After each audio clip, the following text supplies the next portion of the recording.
Hello. So today my internet's been in and out, but looks like I'll be able to get this posted. Thank goodness. So we haven't talked about the main paper yet, and now we're going to. If you, There'll be a link on our homepage to it, probably right below this video. And up at the top, you can see these are the things that the class says we need to cover. Writing competent college-level analytical interpretive research essays. Right? Analytical is meaning you can break things down into its parts. Interpretive means that you can give those parts meaning. So, for example, you might read a bunch of stories in This Way for the Gas and pull out a piece, right, breaking it apart and saying, hey, look at these things, and then tell us what's the significance about it, right?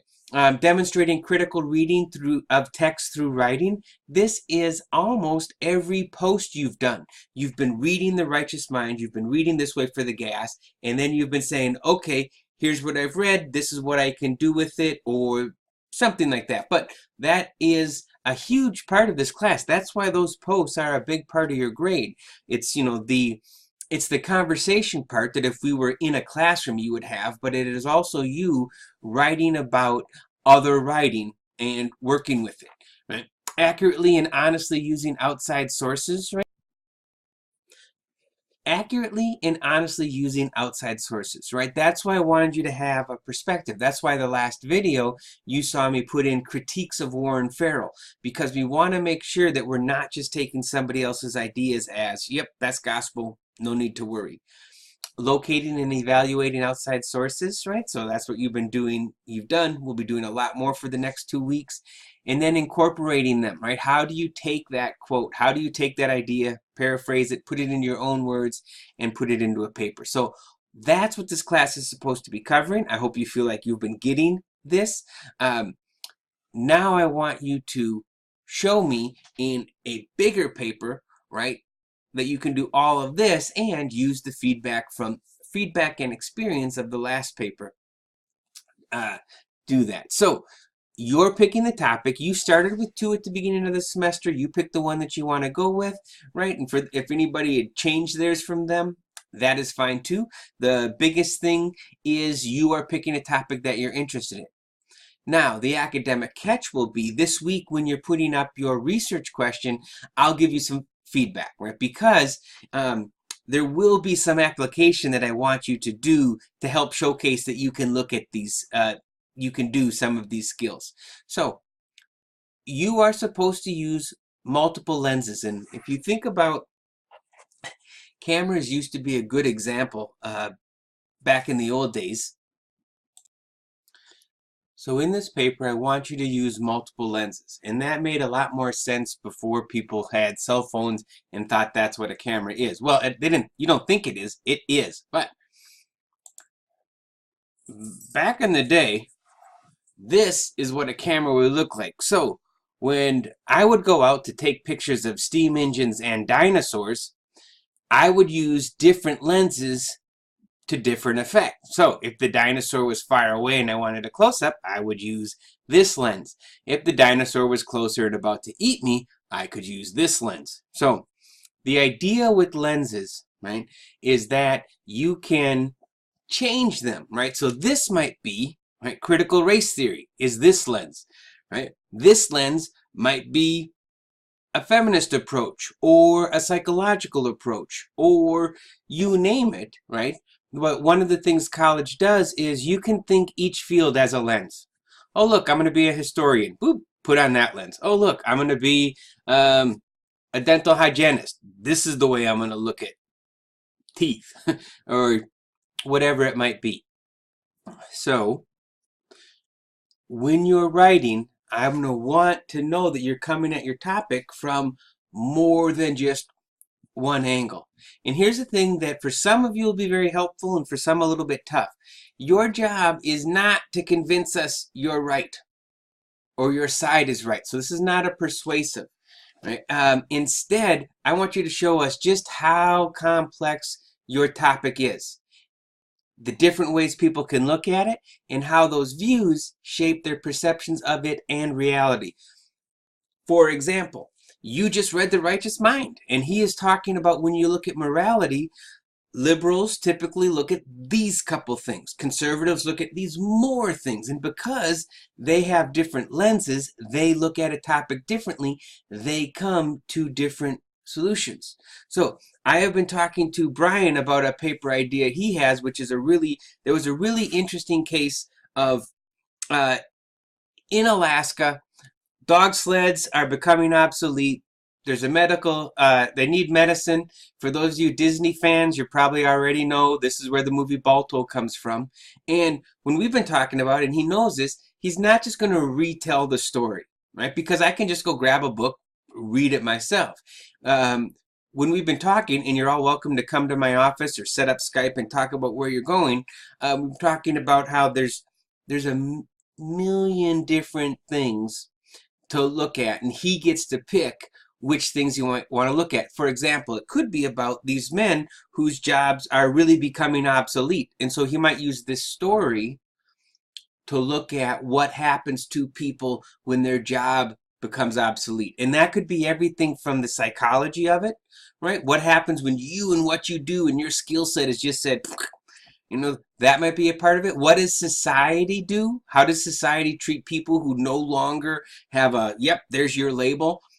And of course, so much more that he can do that you're going to be able to do. But I want you to, right, make sure that you're not just giving us one perspective on it. So multiple views. And also, if I look at it this way, how is that going to make me think about it differently than if I looked at it that way?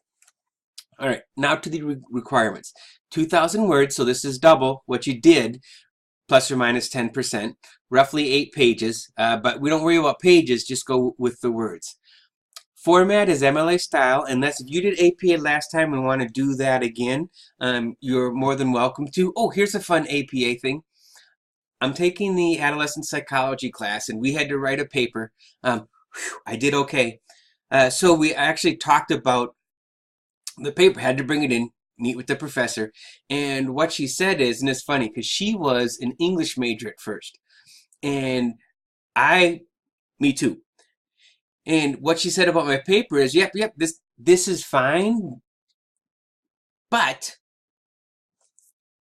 in the scientific field, we do more of a setup before each idea. So put up a little bit more setup here. And it was just really interesting and eye-opening. One of the reasons I like taking other classes is so I can see, oh, look, when you're writing an APA, not only is the in-text citations, the references going to be different, right? But even the way that you write will be different, right? APA, you're not going to quote a textbook. You're going to paraphrase it, because the idea in an APA paper is you're showing you understand the concept, right? In an APA paper, you are going to make sure to set up, right, the idea. It's almost like for every idea you bring, you absolutely give background and context of what's going on, then get to your point. Right? And we actually will talk about context a little bit more along the way. Most of you are doing MLA. Sources, 5 to 10. When I say varied, I don't want you to all have, hey, look, here's my 3 YouTube videos, right? There's great stuff on YouTube video, but that's also limiting yourself. So I want to have a range. A book, 1 book, 3 academic papers, articles. In-text citations, I'm looking for both quotes and paraphrases. A summary too, and that's something that we'll talk about next week, right? Back to the lenses, I wanted to be able to tell at least there's 2 different ways that you're looking at this.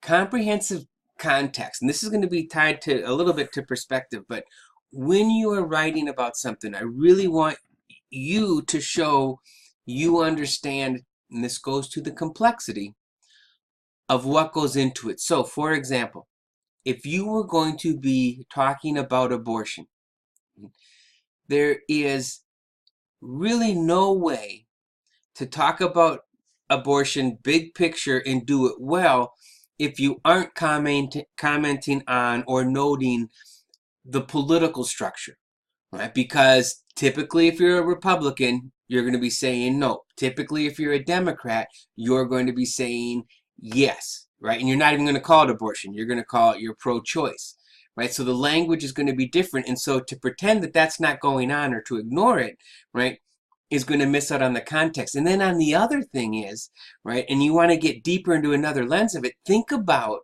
how many people, there's so many of us are one issue voters. So the Republicans, right, somebody might say, you know what, I'm against abortion. I don't like that. And so that's it. I'm going to vote for that person. I'm going to vote for that party, even if that party is doing other things that I don't like.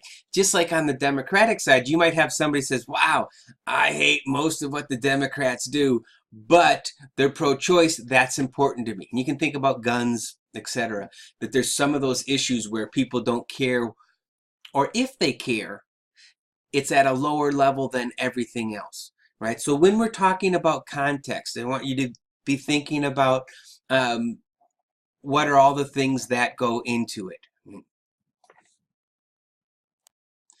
The last line says, include 2 to 4 different potential reasons, causes, effects, or explanations. I'm not looking for 2 to 4 of each of these, right? But I want you to think about, right, take something like type 2 diabetes, right? When you're thinking about the causes of it, right? For example, what would they be? And if you say, well, it's just being overweight, or it's just diet, I'm sure that's a part of it, right? But there's also probably something about our sedentary lifestyle. I don't know, I haven't done the research, but you want to be very careful of one cause, one effect, because that's not how this interconnected world works. I want you to look at what are some of the possible, more than one reason certain things happen. So that's the paper in a nutshell, right? We're going to have, about 3 weeks. Well, you've already been working on it with the research, but we'll have about 3 more weeks, right, to actually complete this thing. But this is why I gave you those handouts. This is why if you've been doing the research all along and doing this week, you should have plenty of material. And then starting next week, very short reading. And then for the rest of the semester, most of this is just going to be time to write your paper with some turn-ins along the way to make sure you're on the right track. So you definitely don't want to wait till the last minute. It's 2,000 words. But you will have time to let your ideas breathe, and we're going to talk some more about all of this stuff up here along the way.